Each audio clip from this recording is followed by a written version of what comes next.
1-0 मी जोडावं. मी एका गिरणी कामगाराचा मुलगा, माझे आई वडील दोघेही गिरणी कामगार. तुमच्यासारखं सोन्याचा चमचा घेऊन जन्माला आलो नाही बाबा मी. माझ्या वडिलांना पहिला पगार महिन्याला 10 रुपये, रिटायरमेंटच्या वेळेला महिन्याला 1400 रुपये.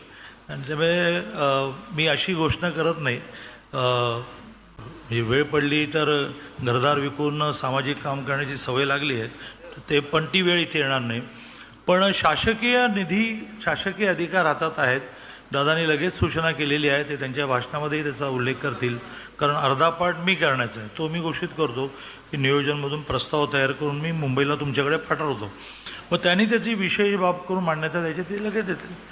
असं आहे की रोहित जी 40 लाख, मग 40 लाखावर 1-0 जोडल्यानंतर किती होतं बरं गणित पंकजचं आमचं, तर ते 4 कोटी होतात. मग दादाने 1-0 केल्यानंतर 40 कोटी होतात. अरे 8 लाख कोटीच्या महाराष्ट्राच्या खजिन्याचा मालक इथे बसला आहे. आपला बजेटचं साईज सध्या 8 लाख कोटी झाला. त्यामुळे तुमचे 40 कोटी वगैरे काय मागतात, ते आणखी मागायला पाहिजे.